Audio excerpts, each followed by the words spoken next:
ഇന്ന് ഞങ്ങൾ പോകുന്നത് ദോഹയിൽ നിന്നും ഏകദേശം 100 കിലോമീറ്റർ മാറിയിട്ട് മരുഭൂമിയിലുള്ള ഒരു ടെൻറ്റിലേക്കാണ്. ജംഗിൾ ടെൻറ്റ് എന്നാണ് അറബികൾ ഇതിനെ പറയുന്നത്. ഇവരിങ്ങനെ ടെൻറ്റൊക്കെ ഉണ്ടാക്കിയിട്ട് ഈ വീക്കെൻഡിൽ എല്ലാവരും കൂടി ഇവിടെ ഒത്തുചേരും. നല്ല അടിപൊളിയാണ്. രാത്രി ഇവിടെ സ്റ്റേ ഒക്കെ ചെയ്ത് ഉച്ചയ്ക്ക് നല്ല ഫുഡൊക്കെ ഉണ്ടാക്കി കഴിച്ചിട്ടാണ് ഇവരിവിടെ നിന്ന് പോരുകയുള്ളൂ. ഞങ്ങളെ ഇന്ന് ഇവിടെയൊക്കെ വിളിച്ചിട്ടുണ്ടായിരുന്നു. മജ്ലിസിൽ എല്ലാവരും കൂടി ഇരുന്ന് കാവ്യൊക്കെ കുടിച്ച് നല്ല വൈബാണ് ഇവിടെ. ആദ്യം മജ്ലിസിലേക്ക് കയറാൻ ചെറിയൊരു മടിയായിരുന്നു. പക്ഷെ അവർ അടിപൊളിയായിട്ടാണ് നമ്മളെ ട്രീറ്റ് ചെയ്തത്. ചെന്നപ്പോൾ തന്നെ നല്ല കൂൾ ഡ്രിങ്ക്സ്, ഫ്രൂട്ട്സ്, സ്വീറ്റ്സ് അങ്ങനെ ഒരുപാട് ഐറ്റംസ് കഴിക്കാനായിട്ട് തന്നു.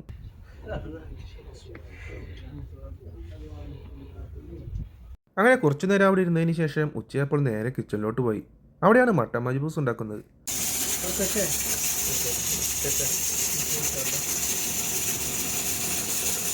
ഒരു വലിയ പാത്രത്തിൽ ഒരു മട്ടൻ അങ്ങനെ തന്നെ അതിൽ വേവിച്ചുകൊണ്ടിരിക്കുകയാണ്. ഇനി അതിൽ നിന്നും കുറച്ച് ഗ്രേവി എടുത്ത് അതിലാണ് മജ്ബൂസ് റൈസ് ഉണ്ടാക്കുന്നത്. സംഭവം ഒരു ഫുഡ് ഉണ്ടാക്കുന്നത് കാണാൻ നല്ല അടിപൊളിയാണ് കേട്ടോ. പിന്നെ അതുപോലെ തന്നെ ഞങ്ങൾ അവിടെ ഇരുന്നിട്ടാണ് ഭക്ഷണം കഴിക്കാൻ പോകുന്നത്.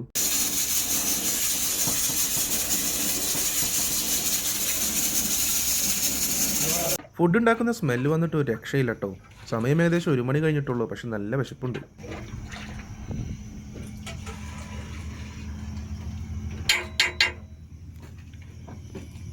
ഇവിടുത്തെ കുക്ക് നല്ല അടിപൊളിയാണ് കേട്ടോ.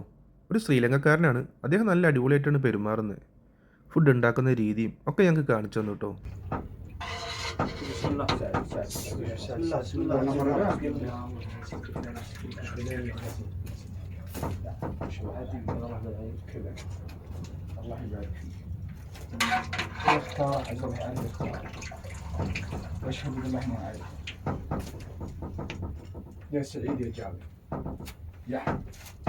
هذا مقيال يرجع على الهواء. عبد الله كل ليله زينا شاي بغدادي في الوادي في زباط الحركه. شاي بغدادي 10 دقائق بس، 10 دقائق على الهواء، 10 دقائق بس. شاي بغدادي فرش. قوم جموع. ഫുഡെല്ലാം റെഡി ആയിട്ടുണ്ട്. അതൊരു വലിയൊരു പ്ലേറ്റിലേക്ക് മാറ്റിയിട്ട് അതിൻ്റെ കൂടെ തന്നെ വേവിച്ചിട്ടുള്ള വെജിറ്റബിൾസും പിന്നെ കുറച്ച് ഗ്രേവിയും ആ റൈസിലേക്ക് മാറ്റിയിട്ടുണ്ട് കേട്ടോ. പിന്നെ അതിലേക്ക് കുറച്ച് സാലഡൊക്കെ വെച്ചിട്ട് നല്ല പോലെ സെറ്റാക്കിയിട്ടുണ്ട് സംഭവം.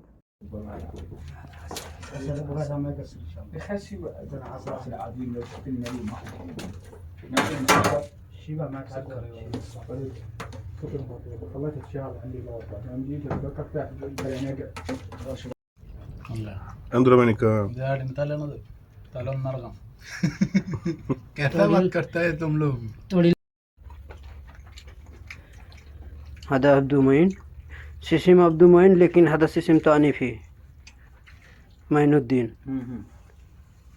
هذا عبد الرحمن بنغالي.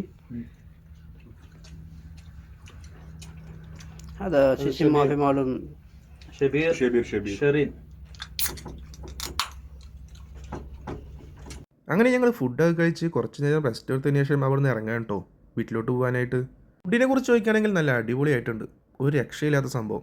പക്ഷെ അതിനും അടിപൊളിയായിരുന്നു ഞങ്ങൾ എല്ലാവരും കൂടി നിന്ന് ഭക്ഷണം കഴിക്കുമ്പോൾ ആ ഒരു ഫീൽ ഉണ്ടല്ലോ. അതൊക്കെ അറബികളെ കണ്ടു പഠിക്കണം കേട്ടോ. നല്ല അടിപൊളിയാണ്. അങ്ങനെ ഞങ്ങൾ ഇവിടുന്ന് യാത്ര തിരിച്ചു. ഏകദേശം ഇനി ഒരു 100 കിലോമീറ്ററോളം വേണം വീട്ടിലേക്ക് എത്താനായിട്ട്. അപ്പോൾ ഇതാണ് ഇന്നത്തെ വീഡിയോ. നിങ്ങൾക്ക് ഇഷ്ടപ്പെട്ടെങ്കിൽ ലൈക്ക് ചെയ്യണം, സബ്സ്ക്രൈബ് ചെയ്യണം, സപ്പോർട്ട് ചെയ്യണം. അടുത്ത മറ്റൊരു വീഡിയോ ആയിട്ട് നമുക്ക് വീണ്ടും കാണാം.